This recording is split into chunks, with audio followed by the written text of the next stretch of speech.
Okay, I'm with Emma, who is a very talented artist. Do you want to tell me a bit about yourself? Okay, hello.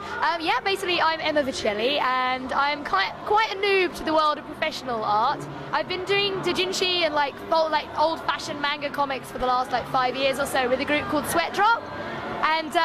And basically things started picking up a couple of years ago, and then I got this contract for Manga Hamlet, which is what we're promoting at the moment. And this is my colleague Sonia Leon, who did Romeo and Juliet as well. We both post on the engine. And yeah, so things are going really well.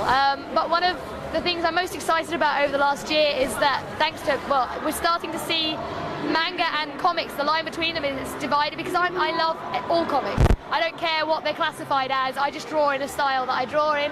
So I don't necessarily like to call myself a manga artist as such. But I think the fact that it's all becoming one big happy UK industry is fantastic, really. So yeah, I draw, that's kind of what I do, really.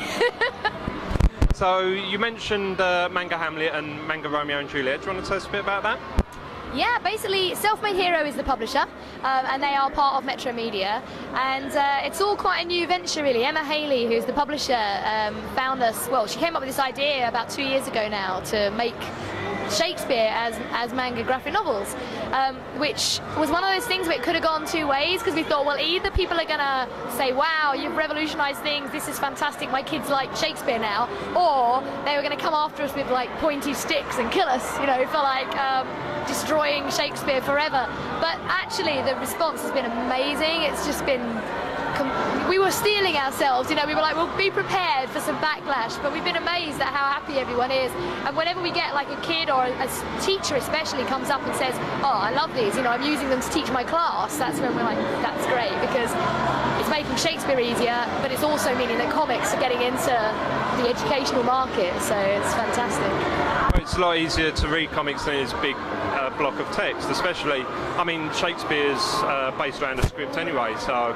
Well, that's what we said. Shakespeare was visual. Shakespeare was meant to be a play, seen, not read as words. So we'd like to. I mean, obviously, Will wasn't around for us to ask him what he thought, but I'm pretty sure he'd be quite happy that it's being told in a medium that's quite fun and visual, really. Yeah. Well, I mean, he spoke to the masses. So, Hamlet, Romeo and Juliet. What's next? I am working on an undisclosed project at the moment. It's cool. I'm working with Space Dog in America, and it looks really fun. Unfortunately, I can't say much about it. I've just started on it now, really, so it's going to be a good. Trouble with graphic novel medium, it's going to be a good year or so probably before anything comes to light about it.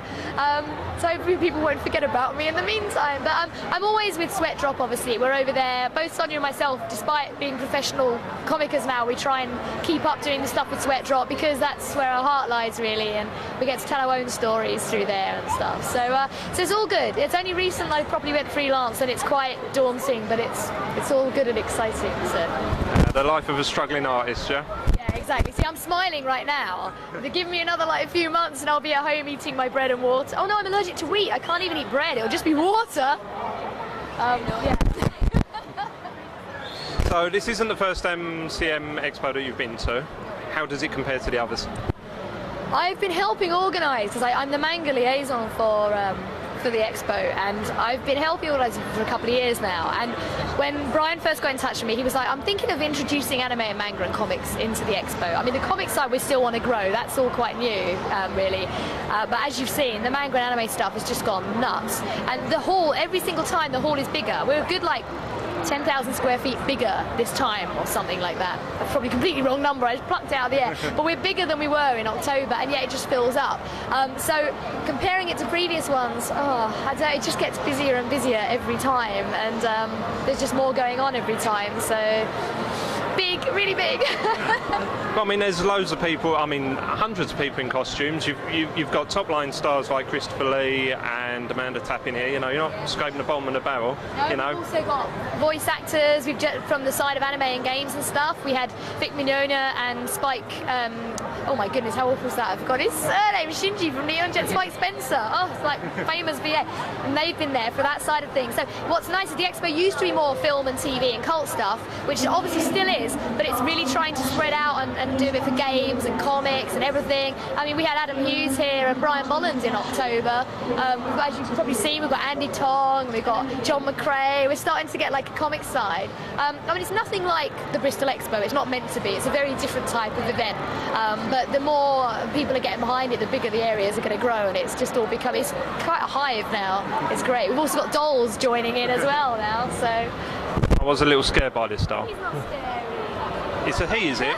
Oh, okay. One last question, a little personal one. Okay. It's not that personal. Imagine I'm new to manga. What would you recommend as a starting block for me? Okay, well, again, like I said before, manga is unfortunately a separate category. I don't want it to be, but it is. But the thing with manga, it's an industry, not a genre. So there are anything. If you like sports, if you like like baseball comics, if you like comics about businessmen who are in banking, you can find absolutely everything. Right now, if I was going to tell you to read one single manga graphic novel that might spark off an interest, read Death Note, because it's really kind of made a lot of waves, because it's hard to describe it. It's just genius, really genius writing, and it's just one of the manga recently that seems to be crossing over borders a lot as well. So definitely that. Yeah, I'd go for that. Same way as I tell manga fans to read Runaways, because they'd like Runaways, I think. Yeah. Emma, thank you very much. No worries, thank Cheers. you very much.